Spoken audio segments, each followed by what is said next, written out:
Acá estamos de vuelta con la segunda entrevista con el psiquiatra de niños y adolescentes Fabricio Choca. Gracias por estar nuevamente. La idea de hoy era seguir charlando un poco con respecto al trastorno del espectro autista, ¿verdad? Que es lo que nos convoca. Y charlar sobre, bueno, recibimos este diagnóstico, ¿no?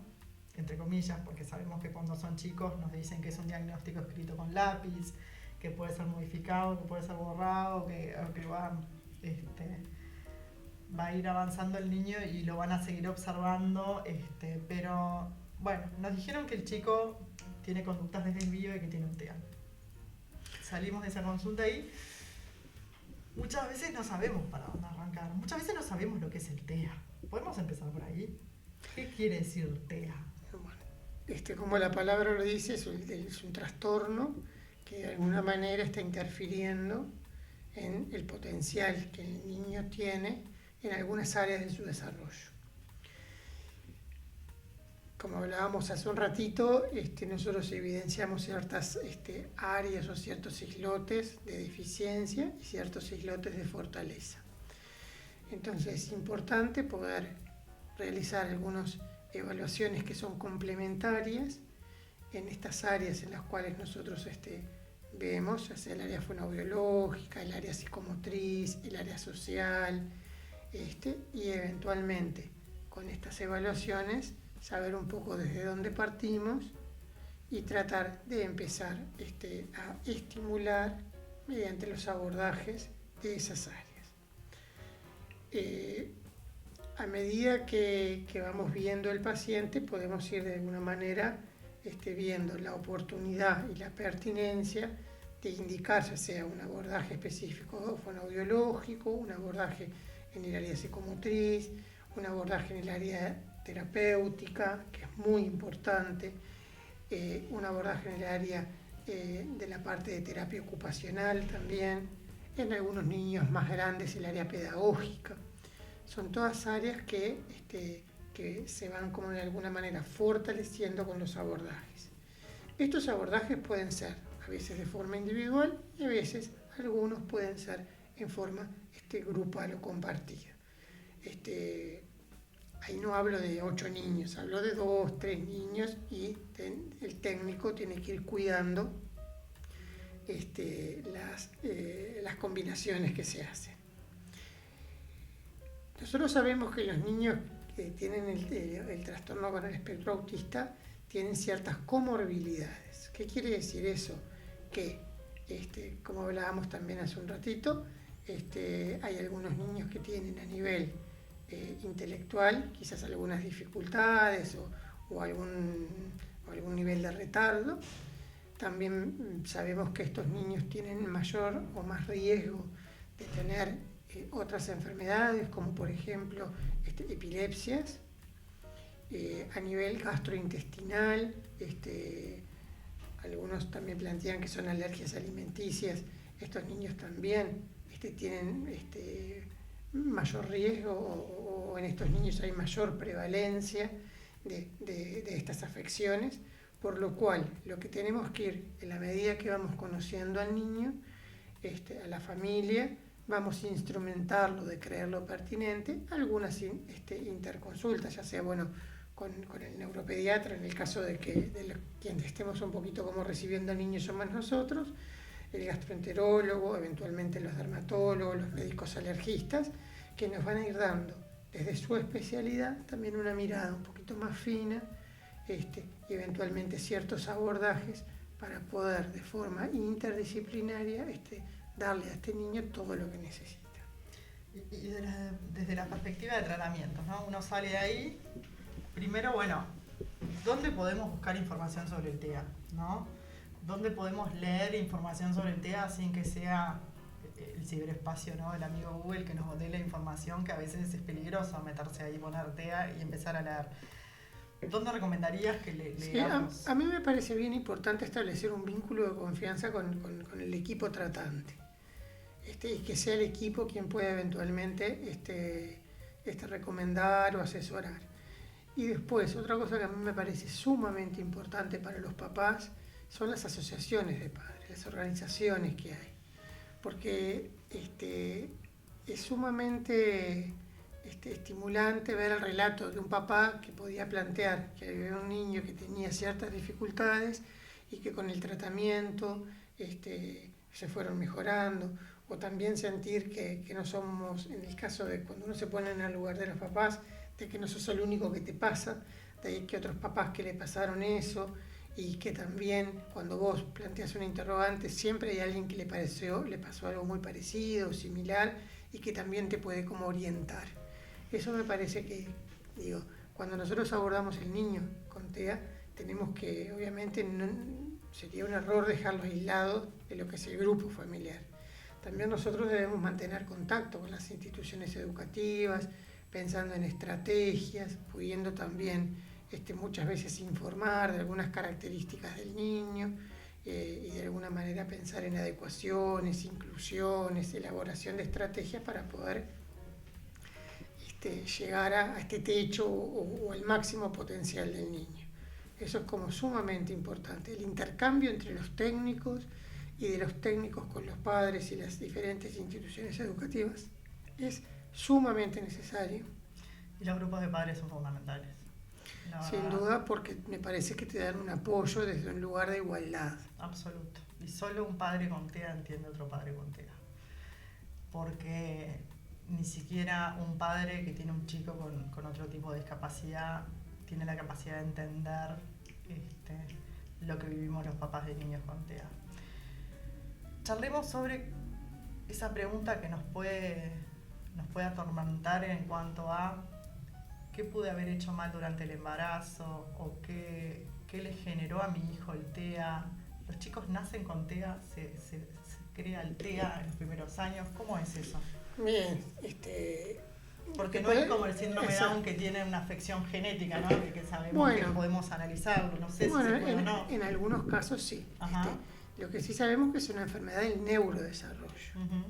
Y hablamos del neurodesarrollo desde el momento de la concepción.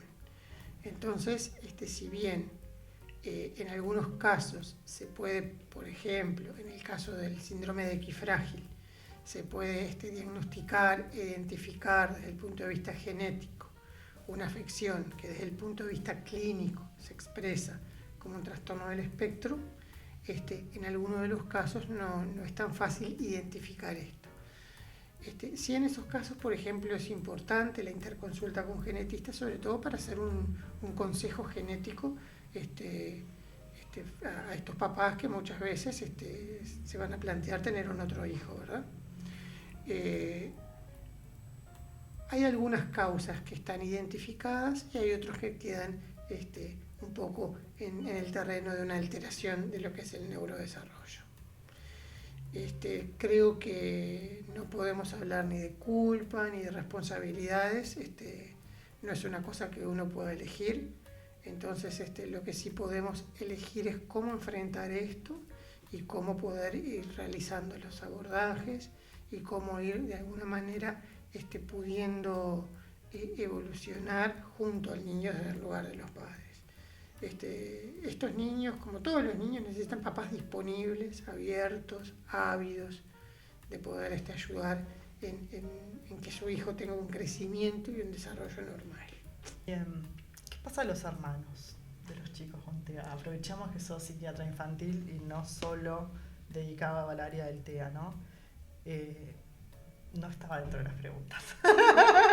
Pero, ¿qué pasa con los hermanos? Bueno, yo creo que también se tiene que hacer una información pudiendo, de alguna manera, muchas veces poder interpretar y poder, de alguna manera, poder explicarle al hermano el funcionamiento que está teniendo este niño. No es fácil. No es fácil porque sin duda que muchas veces el niño, desde también la rivalidad fraterna del ser hermano, y muchas veces sabemos que estos niños insumen mucho tiempo y mucha dedicación, entonces quizás que, entre comillas, el hermano sano siente que queda como un poquito por fuera del lugar, y bueno, y a veces también en los niños... Y la dificultad de la interacción social del niño con TEA, que muchas veces también se ve reflejado a nivel familiar, que no siempre quiere interactuar con su hermano, y eso duele. Sin duda, y que el hermano muchas veces no inicialmente no entiende o carece de ciertas herramientas o de cierto entendimiento de cosas como tan sencillas que le pueden llegar a pasar con otro niño de esa misma edad. Entonces es todo como un proceso. Esa va a ser otra charla, los hermanos de los nenes con TEA, porque la realidad es que son chicos que necesitan atención, necesitan contención, necesitan herramientas, ¿no? Y no están contempladas a nivel de las ayudas ni estatales, ni especiales, ni de las mutualistas.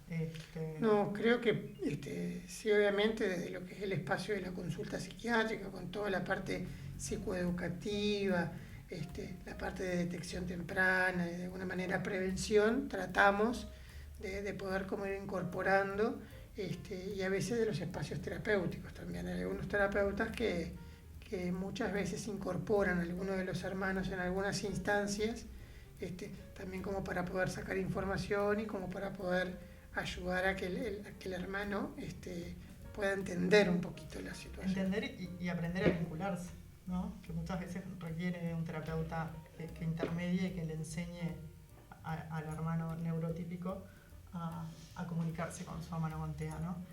Bien. ¿Qué pasa? Tú mencionaste el tema de las alergias alimenticias y también habíamos hablado de lo que tenía que ver con respecto a la parte sensorial y las comorbilidades de los chicos que pueden tener algunos temas gastrointestinales.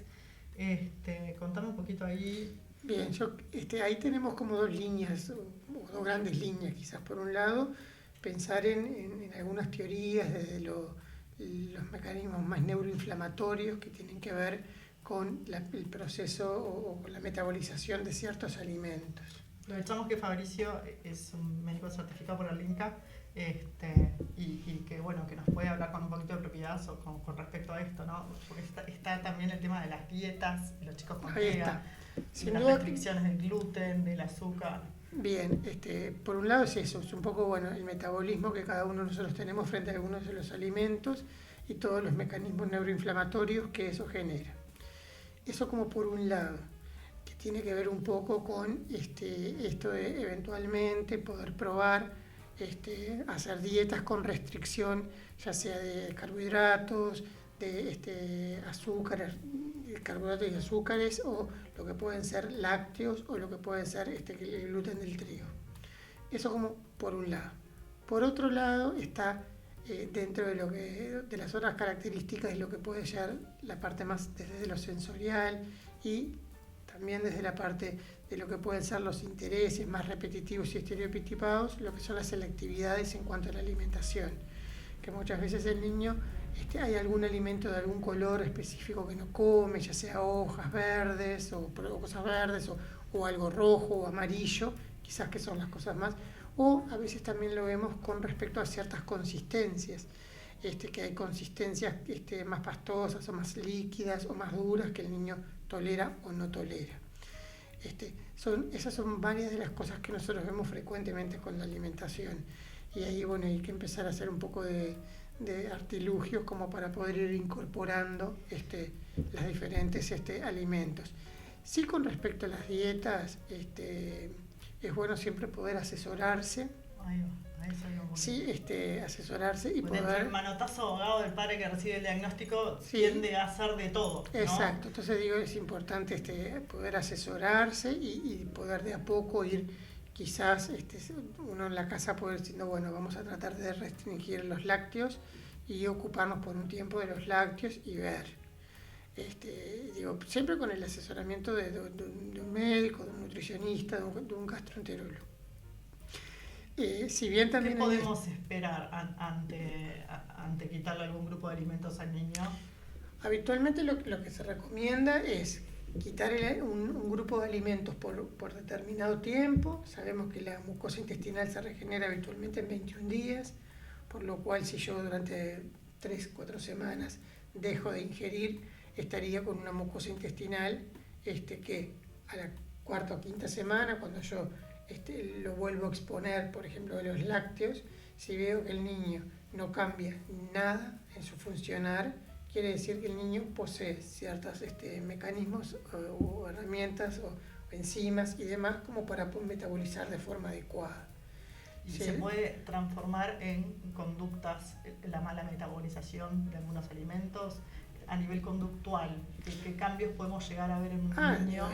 Por ejemplo, a veces es muy variada la sintomatología. En este momento recuerdo un niño, por ejemplo, que empezó a bruxar muchísimo. Cuando empezamos, se había hecho una restricción de hidratos de carbono, de los glúcidos, perdón, carbohidratos, y empezó a bruxar muchísimo y a tener una inquietud y empezó con una alteración a nivel del sueño que no tenía. El sueño, qué tema con los nenes con TEA, ¿no? Esa es otra de las comorbilidades, que a veces lo vemos en los niños pequeños, que los papás nos dicen que se despierte, que no requiere el insomnio tranquilo. Después aparece, después en niños más grandes a veces, ya sea el insomnio de conciliación o el de mantenimiento, y que es un tema que es sumamente importante, porque el niño tiene que descansar y descansar en la noche, y la familia también. Para nosotros los trastornos del sueño son una emergencia psiquiátrica. Ajá, tan importante. Sí, sumamente importantes. Es todo un tema el dormir con los niños con TEA. La dificultad para conciliar es importantísima y muchas veces la dificultad para mantener.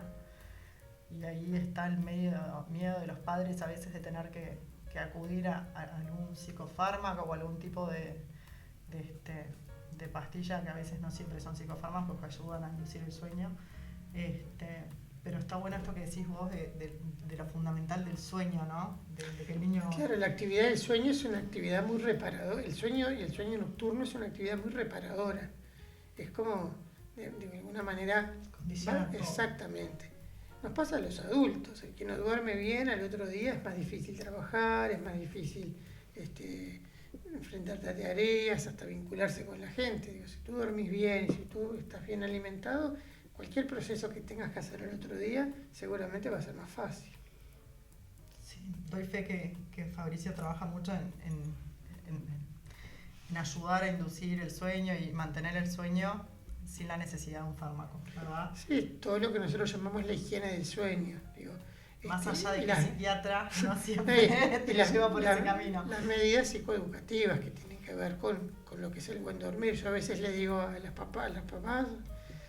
mamás, les digo que bueno, así como uno se prepara para salir, uno se tiene que preparar para dormir. Ya sea desde el lugar donde va a dormir, la ropa, lo que es la preparación de la casa en las últimas horas de la noche, con la disminución de los estímulos de luz, de los estímulos sonoros, la alimentación, el baño, hacer de alguna manera ciertos rituales que tengan con que el niño se tiene que ir preparando para dormir. Así como a veces ponemos tanto esmero en prepararnos para salir, bueno, esto que es una actividad que es sumamente necesaria y que es muy reparadora. Inclusive, obviamente, un niño que duerme bien permite que sus padres duerman bien y que al otro día estén al 100% para poder dedicarle a este niño. La disponibilidad de los padres es sumamente importante acá también. Hace poco estuve en una conferencia donde hablaba el psiquiatra sobre que el mejor tratamiento que había eran padres presentes y activos en la mejora, ¿no? Ya sea con herramientas como puede llegar a ser ABA o algún tipo de tratamiento que capacitara a los padres era tan válido y tan importante como a veces un psicofármaco, ¿no? Sí, los padres actúan como coterapeutas. Y eso es sumamente importante, que el padre también se involucre y que vaya viendo, de alguna manera tomando ciertas herramientas que utilizan los técnicos para el manejo de ciertas situaciones. Hablaste de fonoaudiología, hablaste de terapia ocupacional, hablaste de parte psicomotriz. ¿Qué tratamientos pueden estar apoyando la evolución positiva de un chico con TEA? Hablemos de los primeros 5 años. Sí, sin duda que los abordajes fonoaudiológicos, y capaz que acá voy a decir alguna cosa que pueda llegar a molestar, pero es la importancia de tener una capacitación en el tema. Especialización en TEA. Exacto, que tener una formación específica en el tema. No cualquier fono. Creo que la gran mayoría de las fonos tienen herramientas, pero me parece importante poder aumentar las herramientas. Porque cuanto más específicos podamos ser algunas de las dificultades, creo que podemos tener una mejor evolución y pronóstico. En el área psicomotriz obviamente que también, en el área pedagógica, la terapia ocupacional, que por suerte es una rehabilitación que mucha gente que no sabe qué es. Es una terapia que es relativamente nueva en Uruguay y que lo bueno es que, por ejemplo, ahora está dentro de las prestaciones que ofrece el Estado a través de las ayudas especiales para todos los niños cuyos papás aportan a BPS o presentan una pensión por discapacidad. Inclusive ahora en la implementación de la ley se está trabajando para que también hijos de empleados públicos puedan acceder también a estas ayudas especiales, que es una cosa muy buena. Y bueno, y está dentro de las prestaciones que ¿Qué ahora... hace un terapista ocupacional con un niño con TEA? Bueno, el terapista ocupacional trabaja mucho actividades y situaciones del cotidiano. Entonces, es un poco artesano en poder observar al niño y poder ir viendo algunas dificultades, identificar y establecer diferentes planes de abordaje. Lo que puede ser planificación, lo que puede ser organización, y me parece que tiene una cosa como muy buena que trabaja, al menos los terapistas ocupacionales que yo mantengo contacto, trabajan con mucha proximidad con la familia. Entonces, se hace a veces, se hacen salidas de campo, se hacen trabajos a veces en el domicilio, en la institución educativa. Ayudan también mucho en todo lo que tiene que ver con lo sensorial, ¿no? La parte de los aspectos sensoriales. Que hablábamos de las texturas a nivel ropa, a nivel alimentación. El terapista ocupacional puede ayudar mucho en eso, en ayudar a incorporar nuevos alimentos. En muchas cosas del cotidiano, exactamente. En enseñarse a vestirse, en ayudar con el control de esfínteres. Es como es una carrera nueva dentro de todo, pero que brinda un montón de elementos para el día a día, que tan importantes son como cuando van a la escuela, ¿verdad?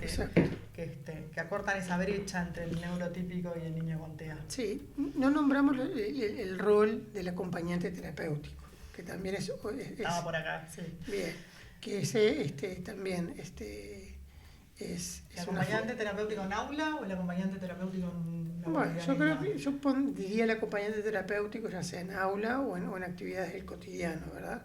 Que también es una figura que apareció hace algunos años en Uruguay y aparece también dentro de las prestaciones, y bueno, y se está formando cada vez más gente y eso está bueno.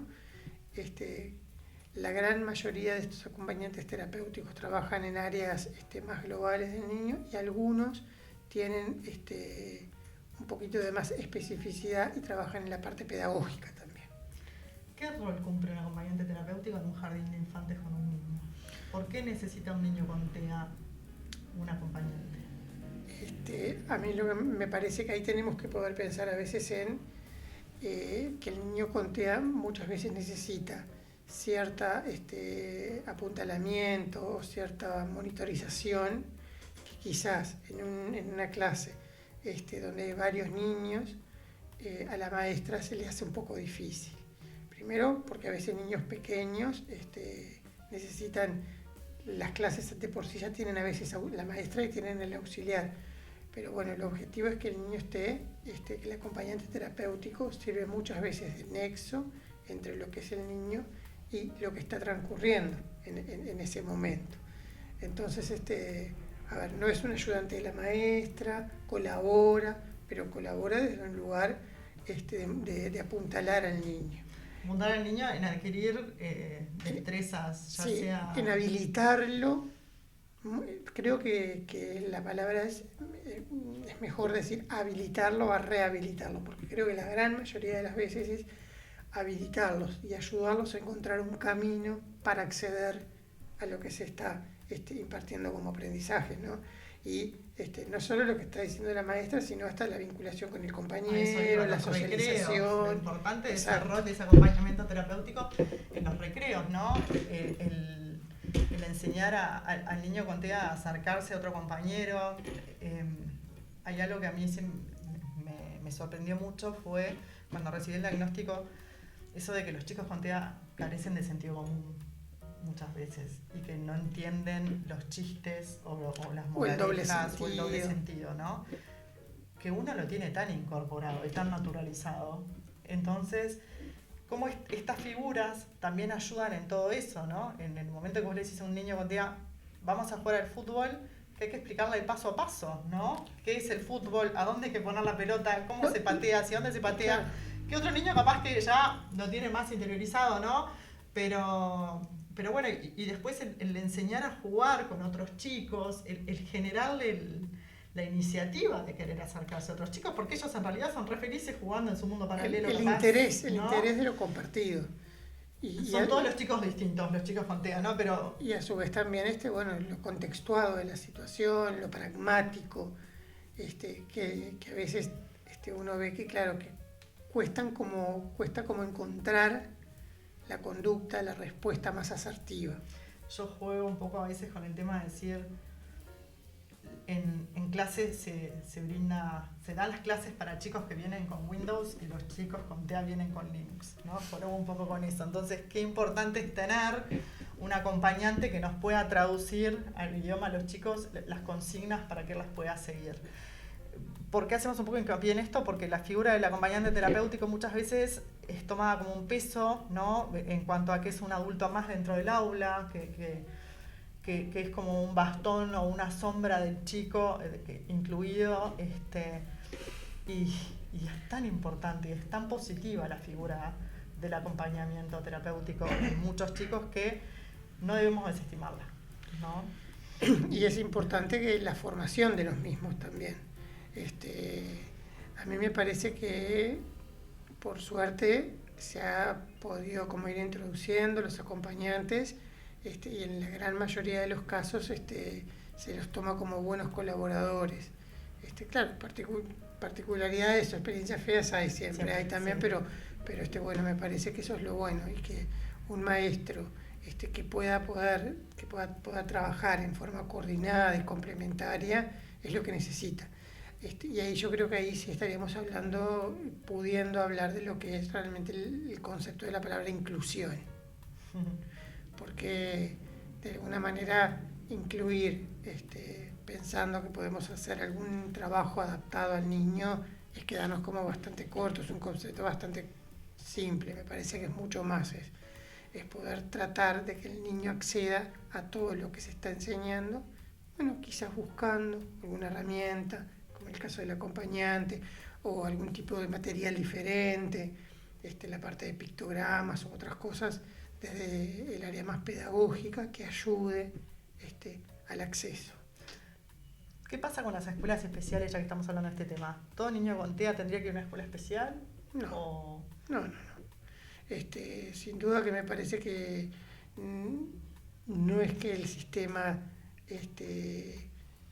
tenga que ser niño con TEA, escuela especial, pueden ir perfectamente a una escuela común, se pueden buscar las inclusiones, se pueden realizar adaptaciones curriculares, en los liceos se hacen las diversificaciones curriculares. A mí me parece que el sistema educativo tiene de alguna manera el desafío de poder de alguna manera incluir a estos niños. Que cada vez son más, ¿no? Cada vez son más, y el sistema educativo primario creo que está un poco mejor preparado que el área secundaria, donde muchas veces los niños terminan la área primaria y el liceo o una educación secundaria se hace un poquito más cuesta arriba, y a veces, quizás no en el área de Montevideo o en las capitales, pero en el interior, eso sí aparece como una dificultad importantísima. Ese es otro capítulo, la adolescencia y la adultez en el TEA, ¿no? Lo vamos a tratar también. Bien. ¿Cómo seguimos una vez que tenemos ese diagnóstico? Empezamos con las terapias, no hablamos de la terapia cognitivo-conductual o la terapia cognitivo. Dentro de los abordajes psicoterapéuticos, se recomienda que los abordajes con formación más desde lo neurocognitivo y las terapias cognitivo-comportamentales ayudan muchísimo o serían como las más recomendadas. No por eso quiero destacar que lo que siempre cura en el aspecto terapéutico, lo que siempre apunta como a la cura, es el vínculo. Y se puede trabajar los trastornos del espectro autista desde las diferentes corrientes. Las corrientes sistémicas, las corrientes analíticas también han aportado. Y hay excelentes terapeutas en el medio, con todas estas formaciones, que han tenido muy buenas evoluciones. Y esas buenas evoluciones pueden salir, pueden decir que con tal terapia podemos salir del espectro. Yo creo que podemos decir que con los abordajes terapéuticos en general se puede disminuir o disipar algunas de las conductas que nosotros planteamos como de desvío o conductas de riesgo en los niños más pequeños. Vuelvo a decir que yo creo que siempre, o por lo menos mi experiencia, siempre algún síntoma residual queda. También lo que sucede es que a medida que el niño va creciendo, muchas veces pasa de la especialidad de psiquiatría de niños y adolescentes al sistema adulto. Y ahí nosotros los perdemos un poco. Hay algunos que por afinidad o por muchos años compartidos siempre tenemos y mantenemos vínculos con pacientes que son grandes, tenemos este intercambio con los psiquiatras de adultos, pero muchas veces la presentación ya en la etapa más adolescente tardía o adulto hace que los psiquiatras de adultos puedan tener otras miradas también. Bien, así que tenemos las conductas de desvío, que las hablamos en la charla anterior. Tenemos en esta charla hacia dónde ir una vez que tenemos el diagnóstico del TEA. ¿Qué pasa con los padres cuando queremos proyectar? ¿No? Los padres de niños con TEA. Nos genera mucha ansiedad el TEA por el hecho de que no podemos proyectar, ¿no? Sí, pero yo te pregunto si con tu otra hija que no es TEA, si también no te genera ansiedad quizás algunas cosas en las proyecciones a futuro. Sí, hay que bajar la ansiedad con respecto a ese punto. Creo que vos hablaste de disponibilidad. A mí me parece que es una herramienta muy importante desde el lugar de los papás.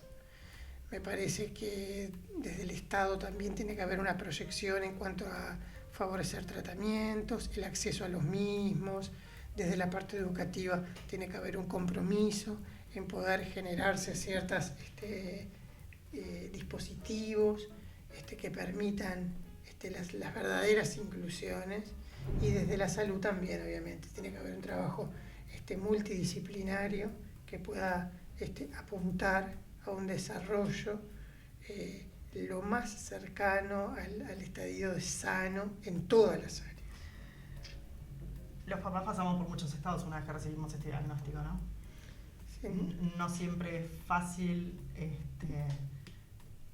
salir adelante en forma inmediata, o no siempre nos cae la ficha en forma inmediata una vez que recibimos el diagnóstico, pero la realidad es que nos cambia mucho la vida con este diagnóstico y empezamos con muchos tratamientos, fonoaudiólogo, terapia ocupacional, tratamientos psicológicos, lo cual no significa llevar, traer, ir, venir, costos económicos, ¿verdad? Los papás también necesitamos apoyo. ¿Qué recomendás que hagamos los papás?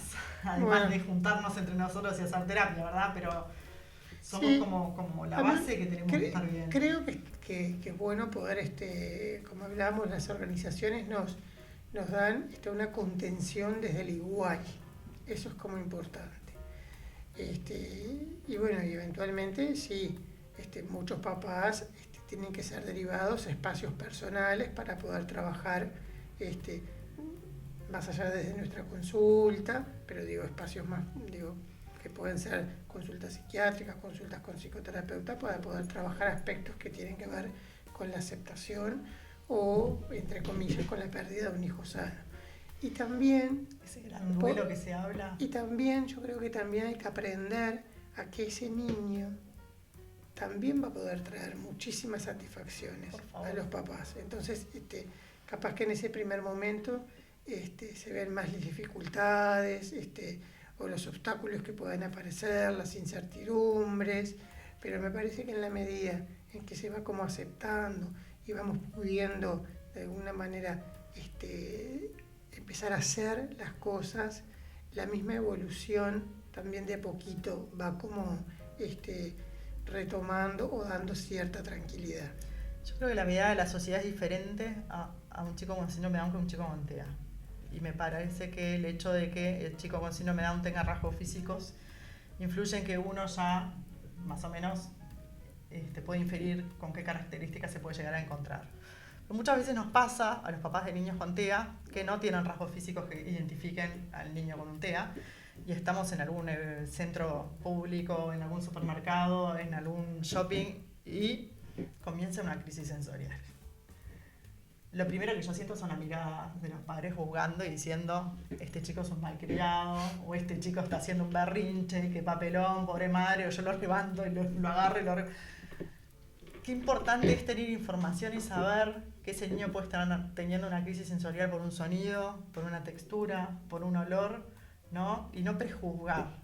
Eso es algo que a mí me cambió el chip desde el momento que tengo a mi hijo con TEA en cuanto a que si veo a un niño haciendo un berrinche, ya no juzgo ni a los padres ni al niño de primera, ¿no? Y me cuestiono esa posibilidad. Sí, a mí me parece que la información es una buena herramienta para poder llegar al público en general, que a veces carece de la misma. Me parece que las campañas de sensibilización, me parece que también a veces la identificación con algún distintivo, con algún color, como se sabe que es el azul, de a poco van como entrando en la sociedad. Sin duda que siempre va a haber una mirada que no entienda, que castigue, que critique, pero bueno, me parece que también los papás está bueno que en ese momento no se pierda la calma, y lo importante en ese momento es tratar de ayudar al niño a salir de esa crisis. El resto primo, ¿no? Tendrá que ver cómo se maneja. No es tan común ver a papás llevando una bandera de un TEA. No es tan común como puede pasar con otro tipo de organizaciones.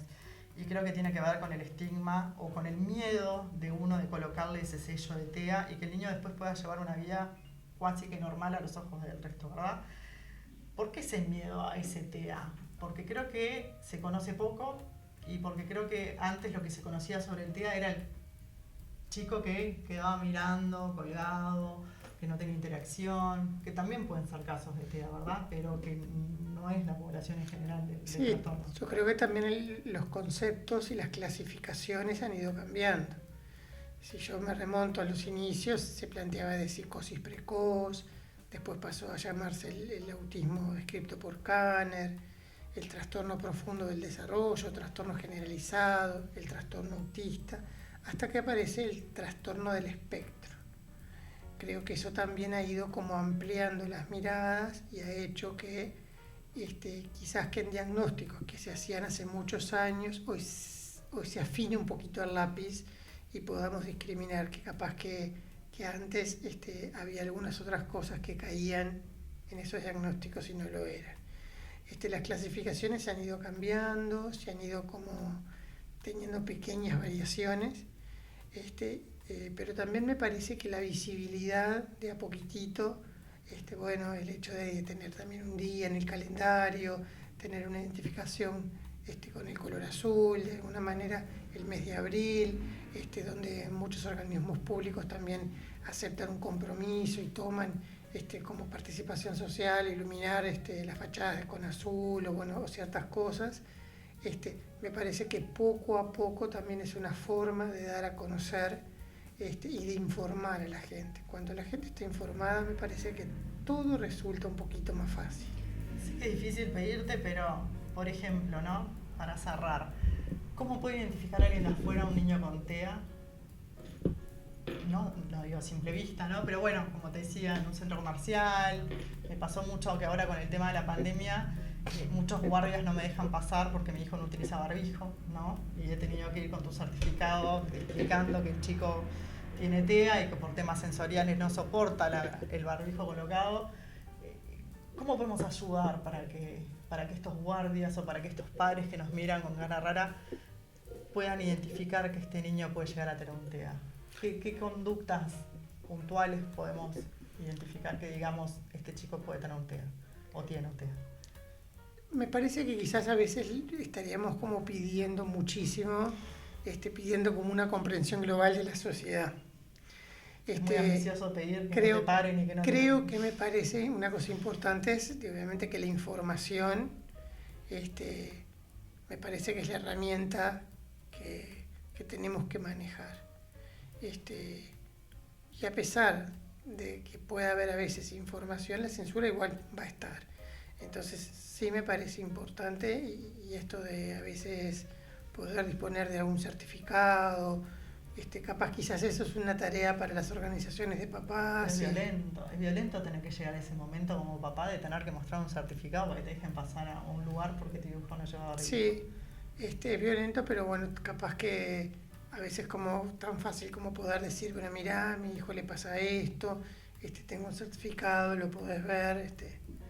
Me parece que de a poco ha sido, no sé, por ejemplo, también se me ocurre, creo que se ha ido como ganando pequeños espacios si pensamos, por ejemplo, en los dispositivos de los perros, de Fundapaz, por ejemplo, como también se ha ido permitiendo, por ejemplo, que las personas que tienen el perro de acompañante puedan ingresar desde consultas médicas, bueno, un sistema mutual, shoppings, transporte colectivo. Entonces me parece que digo, bueno, son tareas que hay que trabajar desde el área de la información. Creo que tienen que ser amplias, masivas, y apuntar con cortas y concretas y claras, sobre todo para informar. En la charla anterior hablábamos de conductas de desvío muy marcadas que son sinónimo en algunos aspectos en su conjunción de TEA. La ausencia de la mirada, la atención conjunta, el interés por el otro, características en el juego. el trastorno de desarrollo del habla, ¿no? El acceso al lenguaje. Muchas veces estos niños, ¿no? Creo que no lo nombramos, pero a veces cuando se denominan en tercera persona, muchas veces repiten y hacen las ecolalias que pueden ser inmediatas o diferidas. El aleteo, que puede aparecer muchas veces también. La parte de todo lo que son las estereotipias motrices, el balanceo, el aleteo, ciertos movimientos. Me parece que a veces la observación, y creo que la gran mayoría de la gente ha tenido contacto con niños, la observación un poquito detallada y tranquila puede ayudar a identificar que ese niño tiene peculiaridades en su desarrollo y nos tiene que, quizás a la población general, preguntar si no tendrá alguna característica que pueda explicar lo que está pasando, por ejemplo en el caso de una crisis o alguna otra situación. Para cerrar, invitamos a mirar un poquito más, aunque estos chicos muchas veces no nos miran, e invitamos a que el Estado, que el sistema político apoye a la familia y que se brinden prestaciones quizás públicas para los hermanos y para los padres que hoy no están contempladas, como le decíamos, el apoyo psicológico, o grupos de apoyo también. Sí, yo creo que el acceso tiene que ser el pedido, la posibilidad de acceder a tratamientos que sin duda en los primeros años de vida son cruciales. Excelente. Bueno, ya se nos hace largo, así que vamos cerrando por acá. Bueno. Y lo invitamos ya para la próxima a trabajar sobre adolescencia y adultez. Desde ya, gracias. Bueno, muchas gracias a ustedes por la invitación.